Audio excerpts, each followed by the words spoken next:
Hi guys! Welcome to Starling Channel. Kamusta ang lahat? Sa video ito ay mag-update lang ako ng aking konting soft drinks. Ayan, may bago na naman akong deliver. So, ayan, ganyan-ganyan lang ako order araw-araw guys.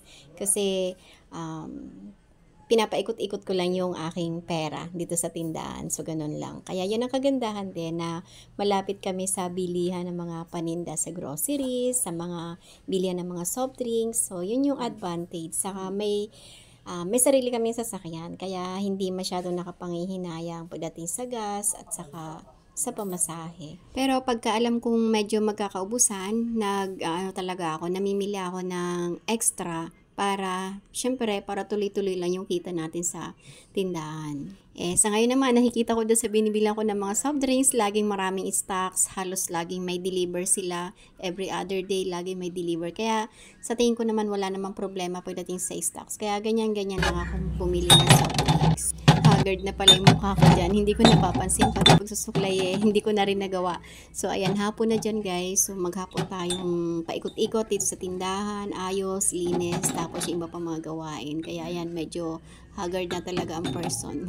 Buti na lang, kahit summer ngayon, ay wala namang nangyaring pagtaas pagdating sa mga soft drinks dito sa lugar namin. Ayan, yung mga cobra ko, ganun pa rin yung dating, yung price ganun pa rin. 16 pesos yung benta ko kada isang bote. Pero syempre, may deposit yung bote, 3 pesos ang deposit. Tapos, pagdating naman sa mga Coke mismo, 22 pesos naman ako magbenta ng mga ganyan Royal, Sprite, Coke, ganon.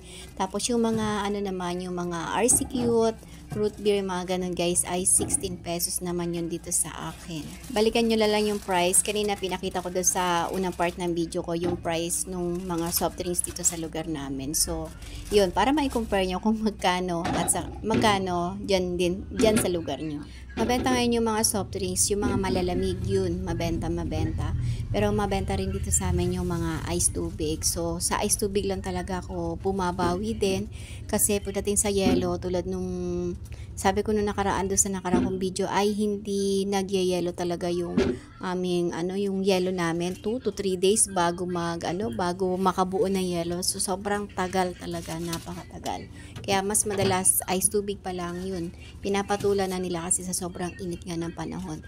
Pero mas lalong malakas siguro yung soft drinks ko, ice tubig, yung mga mineral kung may pasok yung Kinder dito sa kalapit ng tindahan ko. Kaya lang siguro kalahating buwan na yata mahigit na walang pasok. Yung ganyan namang Mega RC ko, 28 pesos ko yung binibenta dito plus yung deposit na 7 pesos.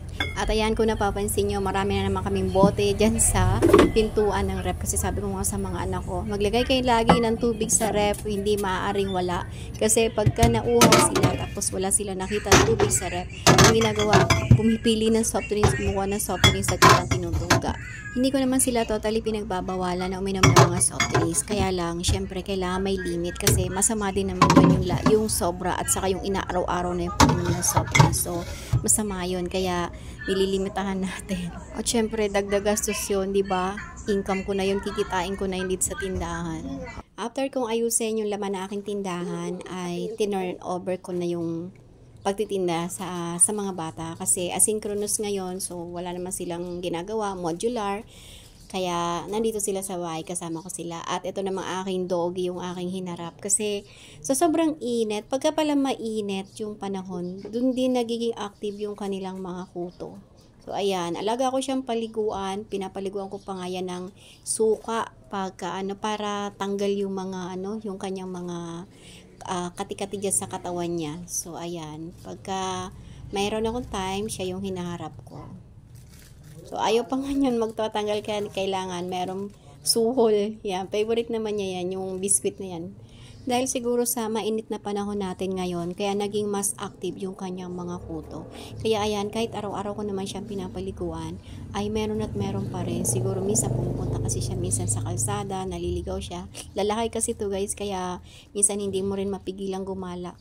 Ayan, umiiyak siya pagka tinatali namin. Kaya Kaya ang ginagawa ko, lagi na lang nakasara yung gate namin kasi ayaw nga niya magpatali.